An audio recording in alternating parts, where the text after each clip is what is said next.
రాష్ట్ర ప్రభుత్వం ఈ నెల 20 నుండి పాఠశాలలకు సెలవులు ప్రకటించినా కూడా పట్టణంలోని పలు ప్రైవేటు పాఠశాలలో 10వ తరగతి విద్యార్థులకు తరగతులు నిర్వహిస్తున్నారని జిల్లా విద్యాధికారి వెంకటేశ్వర్లకు సమాచారం రావడంతో పలు ప్రైవేటు పాఠశాలలో తనిఖీలు నిర్వహించగా పాఠశాలలో తరగతులు జరుగుతున్నాయని గమనించి విద్యార్థులను ఇంటికి పంపించారు. ఈ సందర్భంగా డీఈఓ మాట్లాడుతూ రాష్ట్ర ప్రభుత్వం సెలవులు ప్రకటించినా కూడా తరగతులు నిర్వహిస్తున్న ప్రైవేటు పాఠశాలలపై తగు చర్యలు తీసుకుంటామని అన్నారు.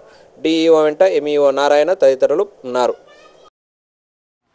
రాష్ట్ర ప్రభుత్వం ఈ నెల 20 నుంచి హాలిడేస్ డిక్లేర్ చేసినప్పటికీ వేసెస్లు డిక్లేర్ చేసినప్పటికీ కొన్ని జగిత్యాలలోని ప్రైవేట్ పాఠశాలలు 10th క్లాస్ స్పెషల్ క్లాస్ పేరిట ఇంకా కొన్ని స్కూల్స్ నడుస్తున్నట్టు మా దృష్టికి వచ్చాయి.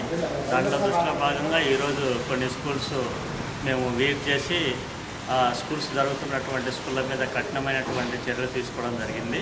ఈరోజు సెయింట్ మేరీ తరచు కృష్ణవేణి స్కూలు, తర్వాత ఇంకా కొన్ని సెయింట్ తెరిసా స్కూలు అన్నీ కూడా స్పెషల్ క్లాస్ పేట 10th క్లాస్కు నడుస్తూ ఉన్నాయి.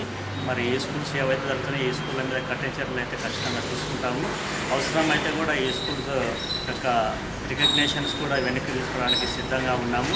సెలవులు ఏవైతే ప్రకటించినారో గవర్నమెంట్ నియమ నిబంధనలకు అనుగుణంగా ఖచ్చితంగా పాటించాల్సిందే.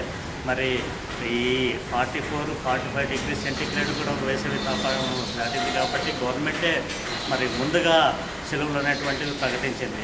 దానిలో దృష్టి పెట్టుకొని మరి నిబంధనలు విరుద్ధంగా నడుస్తున్నటువంటి పాఠశాలలు జరుగుతూ ఉన్నాయి. మరి వీటి మీద మరి ఖచ్చితమైనటువంటి నిబంధనలు పాటించాలి.